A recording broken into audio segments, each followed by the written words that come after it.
What's good, family? Chief Johners Live. How's it going? Today is the 26th of November 2019. A very beautiful day here in Melbourne. Typical Melbourne weather. It was very cold, windy. It was hailing. But, it rained a bit as well. We welcome the rain. As you all know, much of Australia is on fire. The bushfires are threatening a lot of wildlife and vegetation, forests, and people's homes. Okay, so sadly, people are losing their homes. Michael Indiri, thanks for joining the stream. I haven't seen you in a while. Watching from Kenya, big up, brother, big up.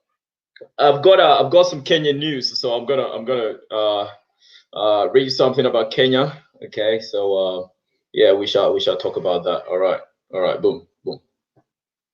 Yeah, so Australia's climate is very it's a very harsh condition here, and especially Melbourne. We in the southeast, we're very lucky because of the Southern Ocean. The temperature can change anytime. The weather can change at any time. Shamaki Hassan here. Thanks for joining the stream. Good morning. It's afternoon here, or evening. It's 6 p.m. here. I'm not going to take too long on this stream because I do have another stream with a gentleman with the channel Police Brutality Worldwide, and we're going to talk about the police brutality in Australia. So if you're not subscribed to Police Brutality, you should do that. Okay, you should do that, and you'll catch me there. But when I go live, I might do a double stream. So we'll see how that goes. So yeah, I mean, Australia's environment is very harsh. Okay, it's a very harsh continent, but Australian Aboriginal people have been here for 65,000 years plus, between 100,000 and 65,000 years. Okay, because nobody was really there to document the exact timeline, but give or take 100,000 and 65,000, and Aboriginal people thrived. Okay, they lived here for so long. Okay, until the Europeans started showing up and their numbers started dwindling. Apparently, there were about 750,000 Aboriginal people in Australia at the time the Europeans first arrived, and this was 1786, 1788 that the first British landed here in Australia, and today the Aboriginal number has dwindled to about 300,000 people. So they have depopulated, and it's not a very good thing at all. But we hope that we can help the family here. But as I preach, Pan-Africanism. Okay, Aboriginal people are Aboriginal Australians are Pan-African family, and my goal is to educate them about Africa as well, and tell them there's a second home for them. Okay, I wish the African government or the African Union in the future would start accepting Aboriginal people to migrate to the continent so they can have a better life. Or by saying this, okay, they claim Australia is their land, so they're not going to leave anyway. But it would be good to provide them another avenue, so they can have a better life other than here in Australia. But saying this, Australian society is changing. That a lot more attention is being paid to Aboriginal people's well-being. So there's a lot being done. They've been neglected for a long time, but there's still a lot of work being done. All right. So yeah, I started saying how B1 for Life. Thanks for joining the stream. So yeah, environment is very tough. Okay, the bushfires everywhere. Most of you would have seen the videos of the koalas. They are under threat of going extinct. So there's a lot of conservation work being done to protect them as well. So yeah, today, 26th, we sort of had 4 seasons in a day. Yesterday was very hot in Maggie, about 30 degrees, and today was only down to 13 degrees. So it was raining, it was hailing, it was cold, it was sunny. All 4 seasons in one day we experienced them here. Now, moving on, I do have some news articles. Okay, my channel is about Pan-Africanism. Okay, promoting unity. Okay, global unification of everyone of African descent. Okay, so wherever you find yourself, that's why I speak about Aboriginal people as I see them as family. Okay, so wherever you find yourself, okay, we are one. Okay, it is very paramount that we connect. Okay, because it's only in unity that we can do anything meaningful. Okay, so we come together and we can build and have our own power. Okay, have our own African black power. Okay, nobody's going to do it for us. We have to do it for ourselves. Nobody's going to build Africa for us. We have to build Africa for ourselves. So we have to build it. Okay, just as our ancestors did many thousand years ago. We can do the same. Okay, we can and you know, having black power is the solution to all our problems. Okay, controlling our own home base of operation. Okay, it's the solution to all our problems. Link. Some of my videos in the past are getting a lot of traffic, and I have been addressing some of the comments on there, but a lot of people seem to be very miseducated. You know, and I'm not a fan of miseducation. Okay, I will correct you. Okay, I will. Okay, sounds good. I will correct you if you are being miseducated. Okay, because I'm not gonna let that fly at all. Okay, it's 2019. Okay, Google is free. You can research anything you want on Google and learn a lot. Okay, and there's truth and there's fiction. Okay, you can learn to differentiate. Okay, with the evidence before you. Okay, you can learn something new. All right, and improve yourself. Okay, so it's no excuse at all being in the dark. Okay, it's no excuse at all.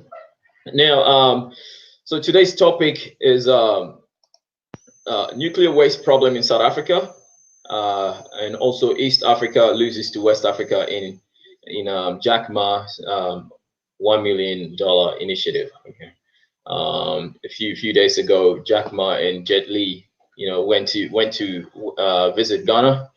And yeah, these people, when they're in Africa, they're going to do business, and we know that Africa's biggest trading partner currently is China. So you don't expect anything less than that. All right.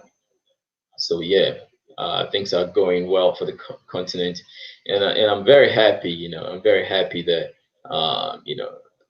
China focuses on the entire continent to do business with. And there's great development. There's great development. All right. So I will start with the Niger boy. Thanks for joining the stream, family, Mr. Niger boy.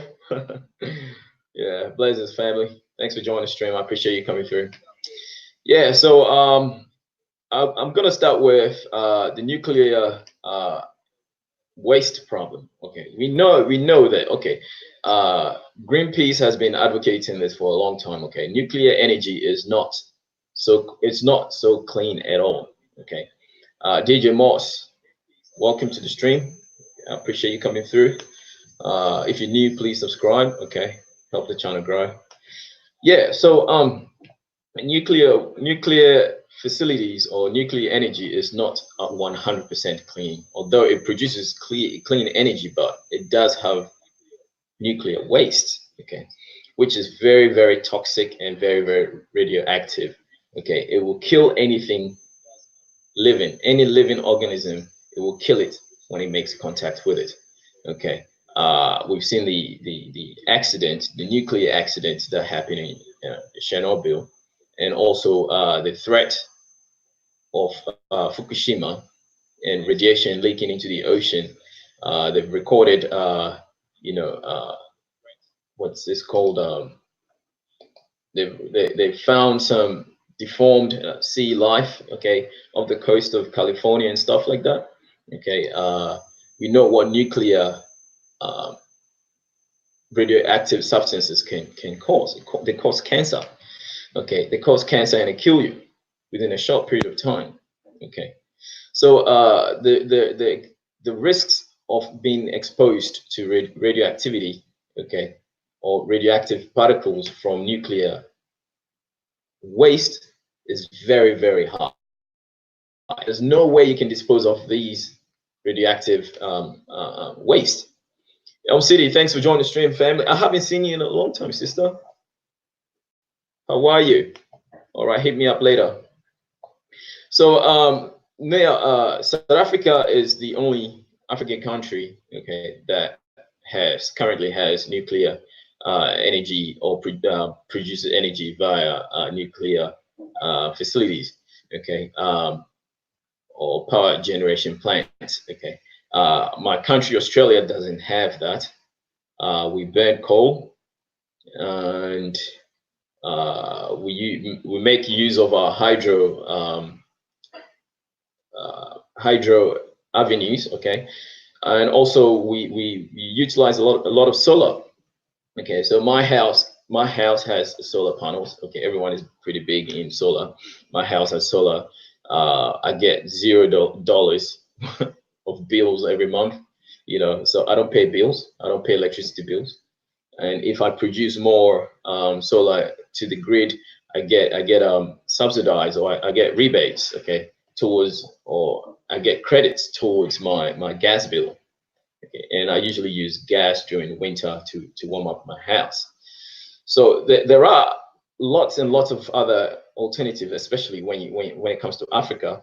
Okay, Africa is blessed with so much sunlight. I do not know why we cannot go solar. Okay, so much that even Egypt wants to go to war with Ethiopia over a bloody dam. Okay, and mind you, Ethiopia is the master of the dam. I mean, master of the Nile. Okay, Ethiopia is the master of the Nile, but Egypt has maintained monopoly over the Nile for a very long time. Okay, and the British came and didn't help. Okay, when they colonized the entire region, they colonized Nubia, Sudan, and all that, and called it Egypt. Okay, so when African countries started getting independence, okay, they were divided. Okay, and these countries being divided by British, French, Germans, and whatnot. Okay, loggerheads now. Okay, this I call the effect of the Berlin Conference. Okay, of 1884 and 1885. Now moving on. So Africa does have a lot of natural resources that we can utilize to generate power. You can generate power from geothermals. Okay, we've got coal we can burn to generate energy, which Australia does. Okay, but you can burn clean coal and filter, the residue. Okay, to not let too much harmful gases in the atmosphere. We can do all that, but when it comes to nuclear waste, you can't do anything about it. And let's not forget, Africa has so many rivers as well that you can tap, okay, and generate hydro electricity from. But once you go nuclear, okay, there's no way going back. You can't go back, because you cannot. There's no way you can dispose of the nuclear waste, okay? And it's a big problem, very big problem. And Ivanish Co, thanks for joining the stream. Appreciate you coming through. Once you go nuclear, okay, there's no way you can go back, okay, with regards to, having a cleaner environment, because you cannot dispose of the nuclear waste. Okay, you can't do that. So you are at risk of health, problems when it comes to nuclear energy.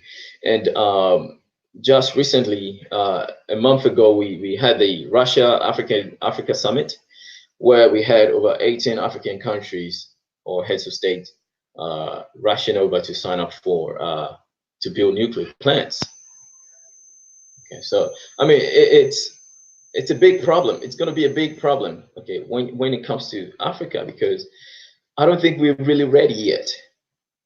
Africa is not really ready for it yet.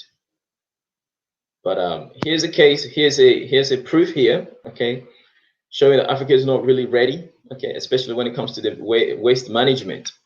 Okay, we're not ready. So without much ado, I'm going to go straight into the articles, okay, and I've given you a background of the potentials of the nuclear facilities in Africa, both positive and negative, okay.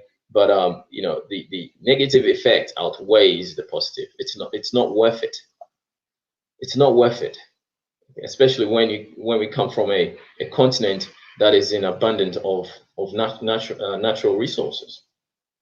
There's no reason why we should go to using uranium and plutonium and all that to generate energy. But yeah, not much ado. I'm gonna go into the article. So yeah, leave me comments. I'm happy to interact with any of you. Okay, so we can do just that. All right.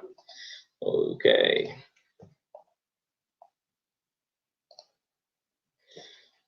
So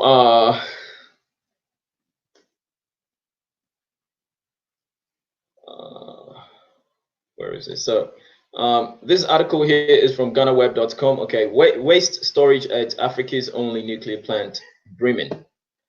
Okay, there was another side story that I wanted to put in. The United States, okay, has been storing waste, nuclear waste in the Pacific Ocean.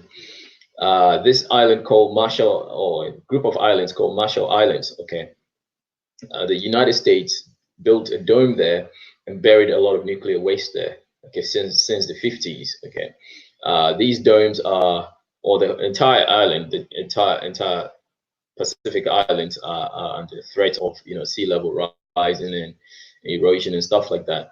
So what's happening is the dome is being breached. Okay, the dome is being breached by seawater, and seawater is eroding the cement that was used to build the dome. So it's causing radioactive materials to seep into the ocean, okay, and killing the aquatic life. Okay, so bear that in mind. Okay, this was just news a couple of weeks ago. So as the Marshall Island is battling sea level rise, okay, there's another threat there, which is nuclear waste. Okay, so coming to this article, GhanaWeb.com, waste. This article was on Monday, the 25th. So waste storage at Africa's only nuclear plant, brimming. Okay, so I'm gonna have to blow this up because I'm sitting way back. So if you can see here in the photo here, this is the logo of State Power Utility, Eskom. Is seen outside Cape Town's Koeberg nuclear power plant. Okay, spent fuel storage at South Africa's Koeberg nuclear plant will reach full capacity by April as State Power Utility Eskom await regulatory approval for new dry storage casks. The company said on Monday, okay, storage of high-level radioactive waste is a major environmental concern in the region. Okay, it's not only the region; it's an environmental concern worldwide. Okay. As South Africa looks to extend Koeberg's life for another 2 decades and molds extra nuclear power plants. Koeberg, Africa's only nuclear facility, is situated about 35 kilometers or 21.75 miles from Cape Town and was connected to the grid in the 1980s under apartheid. Okay, the Koeberg spent fuels pool storage capacity is currently over 90% full. These pools will reach their capacity by April 2020, Eskom told Reuters in a statement. So Koeberg produces about 32 tons of spent fuel a year. Fuel assemblies which contain radioactive materials, including uranium and plutonium that can remain dangerous for thousands of years, are cooled for a decade under water in spent fuel pools. And actually, it's not for thousands of years; it's actually hundreds of thousands of years. It's like excess of 700,000 years. Okay, so these spent fuel rods can remain radioactive for almost 1 million years, okay, killing anything that comes into contact with it. 3 years ago, Eskom paid an estimated 200 million rand, or $13.60 million, for an initial batch of 7 reinforced dry storage casks from the United States energy company Holtec International to help keep Koberg running beyond 2018. I mean, how are you going to trust these people? Okay, when they're burying nuclear waste in people's islands. So Eskom now has 9 new unused casks on site, each with an individual capacity of 32 spent fuel assemblies, okay, with another 5 expected to be delivered soon. These casks are presently stored empty on the Koberg site, while Eskom is in the process of applying for a usage license for the National Nuclear Regulator, NNR, Eskom said. The 14 casks should ensure there's sufficient storage in the spent fuel pool until 2024, Eskom said ahead of a tender for an extra 30 casks. The NNR and said Eskom only had permission to store 4 dry casks at Koberg, and the power utility had applied for a license change request justifying the use of 14 additional dry storage casks. The same thing. Eskom indicated that the safety case will be submitted to the NNR in 2020, said regulator spokesman Gino Munsemi. Sorry if I butchered the name. Anti-nuclear lobby group F-Live Africa said South Africa could not afford the social, environmental, and economic costs associated with nuclear waste. Okay, it's not only South Africa, it's the entire continent of Africa. Okay, I know they're rushing into nuclear power, but we're not there yet. We are not there yet. And even if we do, okay, it's very, very dangerous. Okay, it's very, very dangerous. Okay, you're going to put your people at risk. Already there's water shortage and stuff like that. And if you have radioactive material seeping into the underground water, okay, millions and millions of people are just going to die. So it's a whole continental problem, not just a South African problem. So I hope the entire continent learns from South Africa. Egypt is poised to start building their nuclear plant ASAP. Okay, so I hope they're going to learn from it. I hope they're going to learn from it. And the nuclear plant, who knows, might solve Egypt's current problem now with the Nile. So they don't want to go to war with Ethiopia because, mind you, Ethiopia has never been colonized. So you don't want to go to war with Ethiopia. You will lose. And mind you, I mean, this has been debated before. Egypt wanted to, during the time of Mohamed Morsi, okay, a puppet put in by the United States government, Barack Obama put in Mohamed Morsi, okay, gave them fresh new fighter jets and tanks. They wanted to use that to attack Ethiopia and destroy the dam, the Grand Renaissance Dam. Okay, that's what they wanted to do. But General LCC came in and wanted to dialogue instead of going to war. So during that time, okay, all the sub-Saharan governments warned Egypt if any military action is taken against Ethiopia, all sub-Saharan countries are going to unite with Ethiopia and make sure Egypt is punished. Okay, yeah, they don't want to do that. Anyway, so moving on, we have a ticking bomb with high-level waste and fuel rods at Koberg, said Makoma Lekalakala, F-Live's Africa's director. All right, and they threw in the $1 equals 14.7 rand. All right, so what did you all think about that? Okay, do you think Africa is ready for a nuclear facility? Do you think Africa is ready for nuclear plants? I doubt it. I don't think so. My friend is here again. I can't pronounce your name. I'm sorry. More Amep Nakashka. Is that Greek or Russian? I can't read it. I'm sorry. I can't read it. I'm saying you're good. I'm glad you're good, family. I'm glad you're good. So yeah, get the likes up, family. Get the likes up. Get the likes up. So what did you all think? What did you think about the South Africa's debacle?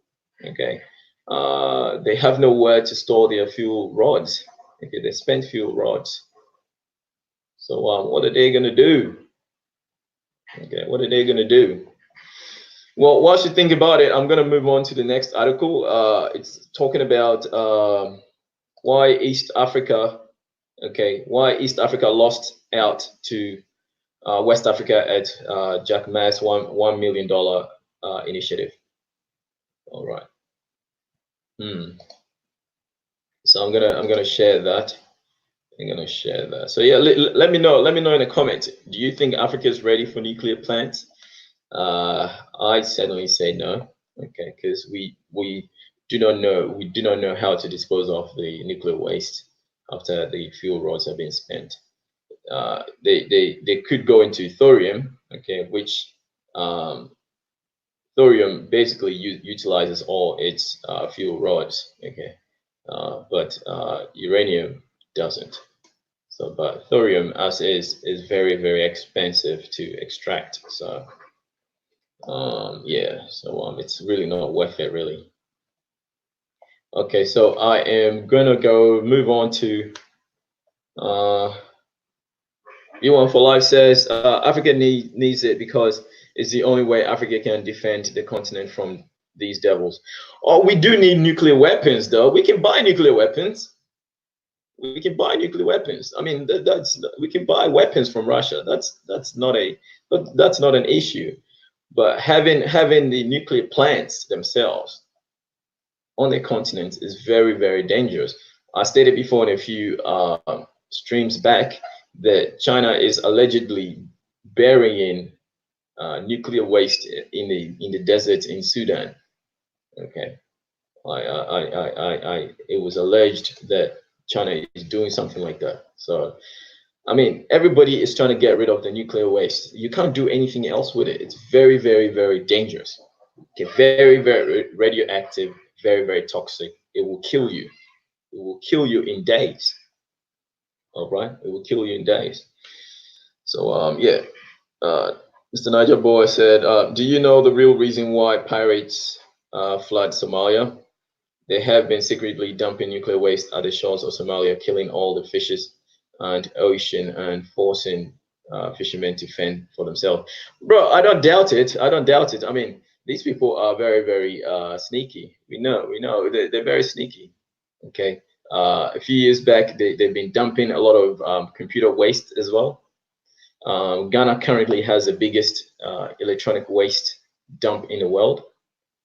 Okay, so they ship all these computers to Ghana in the name of free computers, but about 90% of the computers don't work. About 90% of the computers don't work. So what happens is they end up burning these computers, and these computers are made out of toxic plastic. When you burn them, they release toxic fumes into the air, and little kids go in there and pick up copper wires and gold bits of gold, which was used in the transistors or the motherboard. Okay, so I mean, it's very sad. Okay, it's very sad. But yeah, as is, I mean, if you don't gamble with the devil, definitely not. You're not gonna win. So and I see the West as devils. Okay, the Western governments are devils. Okay, they have nothing good in store for Africa. So yeah, especially the United States, they have no foreign policy regarding development of Africa, raising Africa to a first world level status. They have nothing like that. Okay, if anything, they're just gonna give you aid. Okay, aid in education and healthcare. And guess what that's doing? It's only for the brain drain. Okay, to extract people resource from Africa to send them to the US to fuel their economy. All right, so moving on to my next one, next article. Let's see. I do have 20 more minutes, and I have to scoot to prepare for a stream with police brutality worldwide. So I might do a double stream, so you guys can catch me on there. Okay, so here's another news from GhanaWeb.com. Okay, why East Africa lost out to West Africa at the $1 million Jack Ma initiative. Okay, there's Jack Ma there. Okay, Jet Li wasn't featured yet, but Jet Li was in Ghana. Okay, there were just two entrepreneurs of fast-growing small and medium-sized businesses from East Africa pitching their case among the final 10 contestants who jostled for a piece of the 1 million grant from the Jack Ma Foundation under the umbrella of the inaugural Africa Netpreneur Initiative in Ghana on November 16th. Excuse me, have a drink. Christelle Quizera, who runs a water distribution social impact venture, and Kevin Kagirimpundu, whose venture deals in producing eco-friendly shoes, both from Rwanda, walked away with 100,000 and 65,000 respectively, with Miss Quizara emerging as the second runner-up in the contest. The absence of Kenya, Uganda, and Tanzania was surprising given the dominance of the three countries in the region's disclosed private transactions. According to the data and research firm PitchBook, which tracks and aggregates information on raising capital, a total of 2.8 million was raised through 40 disclosed transactions whose ticket size did not exceed 250,000 in East Africa in 2017. Kenya commanded the lion's share at 53.1% of all transactions, while Rwanda accounted for the smallest proportion at 5.1%. I thought Rwanda would do a lot better, but we're moving on.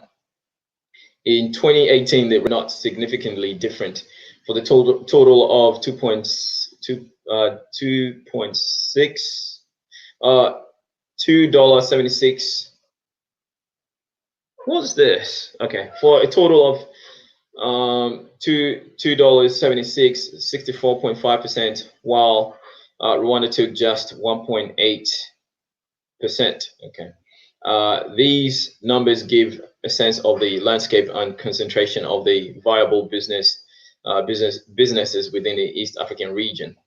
Okay, and the reason why I was surprised is that Rwanda has the best opportunity for business or startups in Africa, because Paul Kagame has set it up that way that you should be able to start your business. Okay, you should be able to start your business within an hour.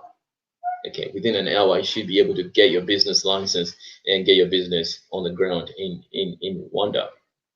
Okay, anyway, moving on. To make sense of this, I sat with Sam Gichuru, the founder and chief executive officer of Nairobi-based accelerator and incubation hub, lead partner to the Jack Ma Foundation in Africa Netpreneur Prize Initiative. Jack Ma Foundation reserves the right to determine the criteria through which it selects candidates for the top prize. But of course, you're given the prize, so you have the right to it. That's a no-brainer, right? Mr. Gichuru said that whereas Kenyan businesses had made it to the top 20, there was a major drawback. Because this project was essentially run from Nairobi with NILAB as a partner, the absence of businesses from Kenya was a point of concern. And NILAB deals with like the tech and stuff in Kenya and stuff like that, technology, your mobile phones and mobile money and stuff like that. That's what NILAB does. Okay, computers and stuff like that. So yeah. When we looked at the data, however, we realized that 90% of the good businesses in Kenya that could apply for this grant are expatriate owned. So, I mean, this is good news for the African American and the diaspora. Okay, 90% of the good businesses in Kenya that could apply for this grant are expatriate owned. So, I mean, this is fantastic. All right, this is fantastic for the diaspora to go into Africa and do business, because there are factors put in place to help you out. So this competition was designed for African entrepreneurs in Africa running businesses in Africa. So the majority of small and fast-growing businesses in Kenya couldn't qualify, Mr. Gikuru said.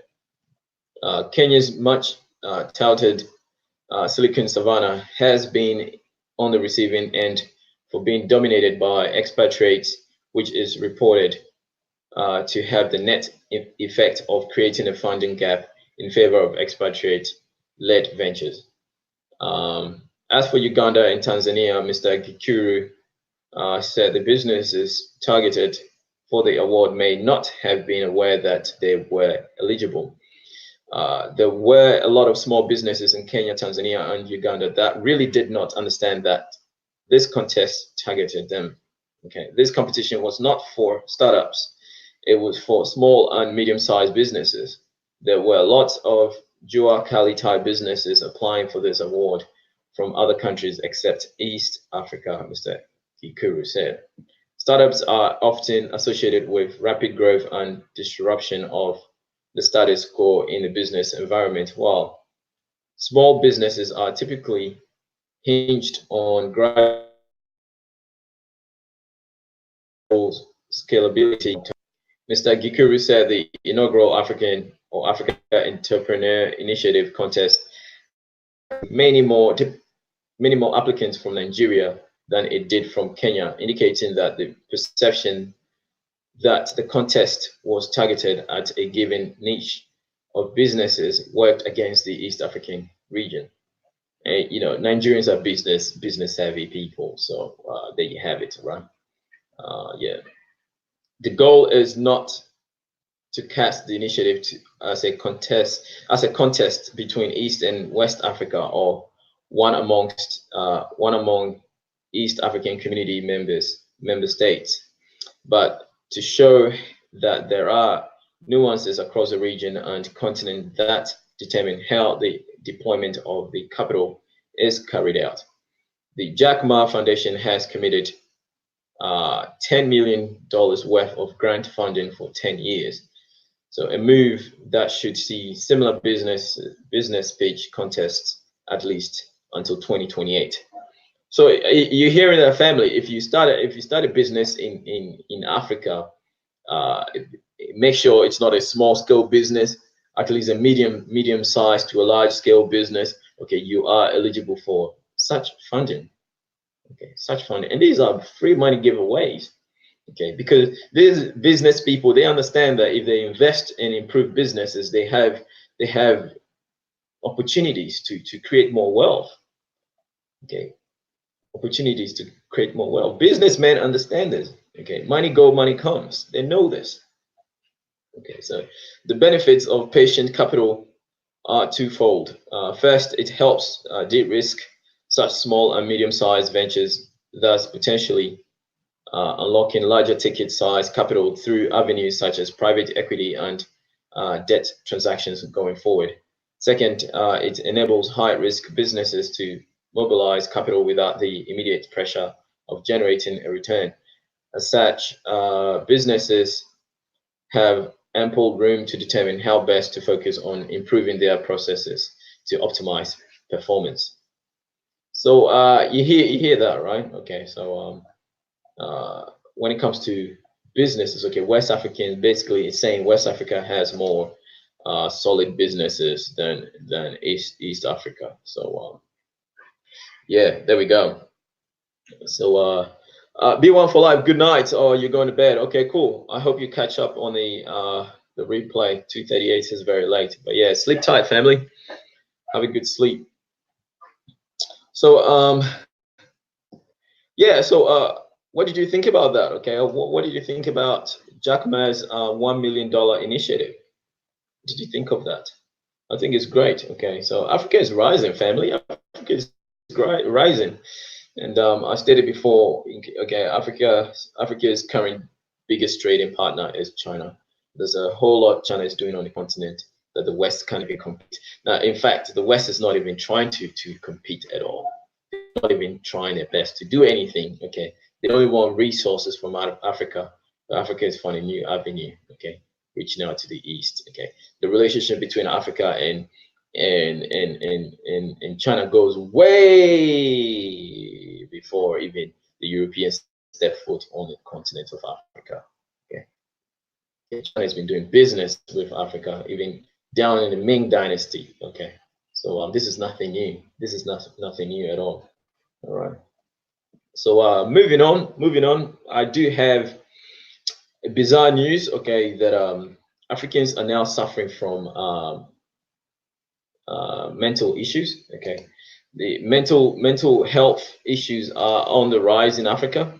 So we're gonna talk about this. Okay, believe it or not, mental health issue or mental illness is a very common thing. Okay, even if you, and we know amongst Black people we're suffering. We do have mental health issues due to the trauma that our ancestors went through the slavery, transatlantic slave trade, and the Arab slave trade, colonization, the murder, the wars, the invasions. Okay, everything has traumatized Africans. And believe it or not, our ancestors have passed this on to us. It's been encoded in our genes. Trauma has been part of our gene for the past 3,000 years. Okay, since the fall of Egypt. Okay, Africans have been traumatized. So, mental illness is something that Africans don't really talk about. Okay, but as medicine is advancing, it's something that we really need to talk about and face the facts. Okay, even if you have an experience of sadness, okay, say your girlfriend broke your heart, and you feel sad about it. That's an effect of mental illness, or that's a state of mental illness. If you're sad about something, anytime you have a little bit of anxiety or anxiousness or stuff like that, okay, especially when you're sad about something, your relative passing away, those are all symptoms or signs of mental health issues. And if it's not addressed, okay, it will lead to a lot of problems. Okay, so Africans are facing this. Okay, so I'm glad this article came in. I'm going to share this. Okay, so again, going back to GhanaWeb.com, very interesting news coming out of GhanaWeb.com in the past day. So I went into African news. I didn't find anything substantial. So yeah, African news is more focused on politics and stuff like that. So there was more news on elections and stuff happening on the continent. But I like real life stories, real life accounts, articles and stuff like that to deal with. I mean, politics is a dirty game and I hate it for the most part. But yeah. So my new article is on Kenyan companies losing due to a stressed and burnt out workforce, experts say. Okay. So again, this is from GhanaWeb.com. Check it out. So this is Business World news of Monday, 25th of November 2019. So Kenyan companies are losing billions to reduced productivity at the workplace due to stress and burnout. This was announced during the sidelines of the ongoing mental health conference 2019 held at KICC. So yeah. Inuka Wellness Market lead Kenya and Kiza Gakunu says 36% of work-related illnesses is due to stress and burnout, with 13% of employees being overworked. Okay, and in Japan has the highest life expectancy in the world. I think 92 years. Okay, every Japanese is expected to live to 92 years. Australian is 88 years old, and we know Africa is 67 years. So Africa has a long way to go. But saying this, in Japan, Japan is the highest leader. Okay, when it comes to suicide. Okay. Most suicide occur in Japan and the United States. Okay. When you look at the happiness index, okay, most Japanese, Japan places like World Happiness Index, top 10 in the United States is not even close. Okay, I think Australia is number 5 or something when it comes to. So your survivability is linked to your happiness. Okay, so when you have people being overworked, especially Japanese people work, Japanese people are very hardworking. They work very long hours, and you have all these business people, business bankers and stuff jumping off bridges and jumping up in front of trains and committing suicide and stuff like that, all because of mental health issues, and they're not happy. So believe it or not, okay, this problem is in Africa as well. Okay, it's in Africa as well. And mind you, okay, Africa invented everything, including humanity. So it will exist in Africa too. So mind you about that. So yeah, it's it's a very, very serious thing. Okay, mental health is a very, very serious thing. Take it very, very seriously. There is actually something called the "Are You Okay Day." I'm not too sure. I think it's in March or May. Are you okay Day? I'll find out and let you guys know. So, simple things like, how are you going? Ask your friend, how are you? Engaging with people and making them smile goes a long way, saving lives. All right. It might even stop a suicide bomber from killing you, okay, by just saying something nice to them. All right. So moving on, according to Gakunu, most employees dealing with mental health challenges do not seek help because of the stigma around it, especially in Africa, right? Gakunu was speaking while launching the Inuka Wellness app, a digital mental well-being lifestyle app that connects users to wellness experts at their time of need, allowing them to have immediate access to high-level expertise at an affordable rate. In Africa, in Australia, it's free. Okay, you're only a phone call away. It's called Beyond Blue. You can call them. People have mental issues when they have kids, family issues, stuff like the marital, marriage breakdown, stuff like that. All these things can develop mental illness. So there's a hotline that you can call, okay, instantly, and someone will help you, and it's free in Australia. Okay, so the app launches. The app launch comes at a time the country is working on a 2015 to 2030 health policy that has a goal to achieve the highest standards of mental health. Inuka has been launched in Kenya to bridge the accessibility and affordability barriers to quality mental health wellness and, in turn, increase productivity for employees, explained Ms. Gakunu. According to May 2019 report, World Health Organization WHO included work burnout as an occupational phenomenon, defining it as a syndrome resulting from chronic workplace stress that has not been successfully managed. So, like myself, there's so many ways that I manage my stress when I come home. I either play video games, interact social media, and stuff like that. And doing something like this with you guys is also a form of de-stressing. So, I enjoy doing this. I enjoy doing this because I interact with you, and it helps me a lot. It helps me a lot. Yeah, when you work for a company, you're the process. You're the process engineer. You have so much on your head. Okay, so many numbers you have to crunch, so much data you have to crunch, and that's the story of my life. Okay, that's my usual day. Okay, my day goes like that, very, very quick. So yeah, doing this is a form of de-stressing. All right. So yeah. So it's all about doing something that you love. Okay, that takes away your stress. So go and play sports, visiting friends, going for a walk, watering your garden, stuff like that. Having a pet, and I have all those. So to remedy this, WHO recommended 10 mental health workers per 100,000 people, and that's small. That's small. There should be 10 mental health workers for 1,000 people.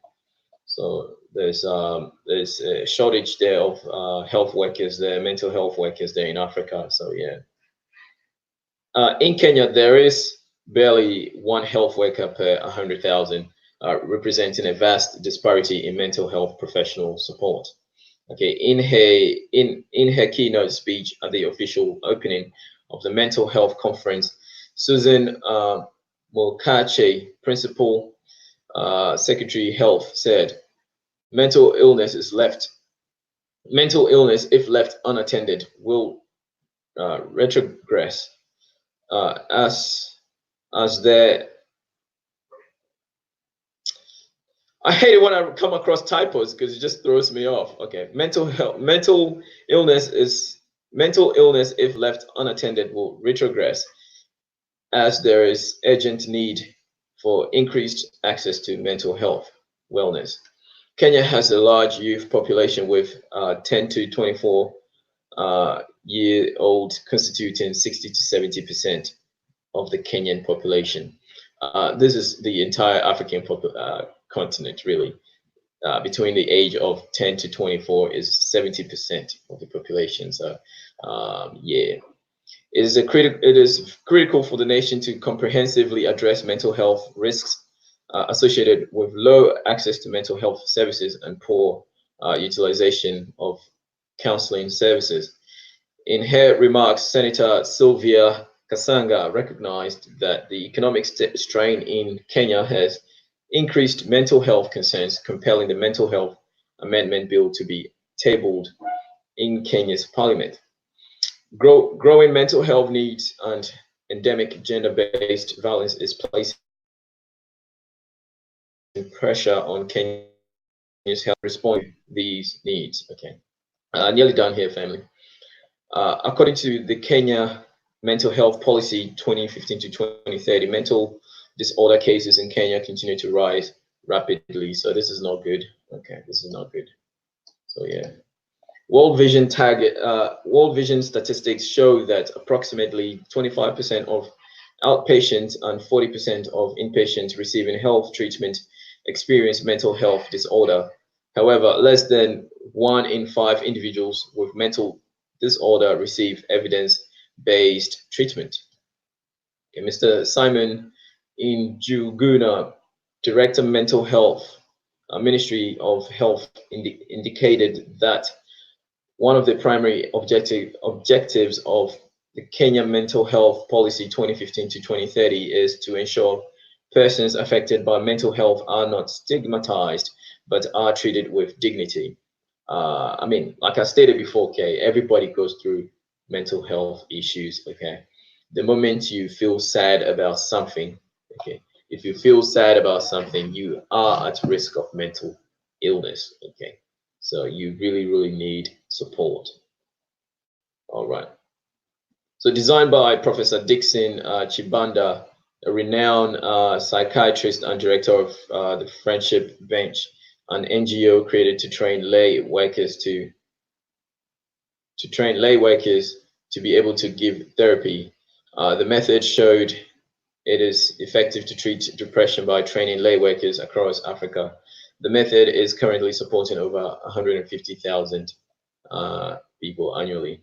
So Inika was piloted in the Philips Innovative Hub to help at-risk employees realize that mental health support is accessible and available via online chat on their phone, anonymously, anytime and anywhere.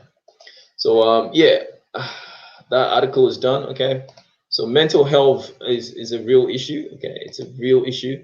Half of the the problems on a continent is mental health, okay, issues, and which has been brought upon the people through the trauma that the ancestors suffered, okay, through the exploitation of Europeans on the continent, and the religious entities on the continent and stuff like that. So we need healing. Okay, Africa needs healing.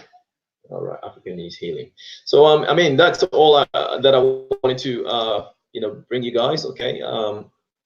Is there any comments in there? What do you think about that article as well? What do you think about that article? What's your viewpoint on mental illness? Okay, if you are watching this on a replay, okay, leave me a comment. Let me know what you think about mental illness.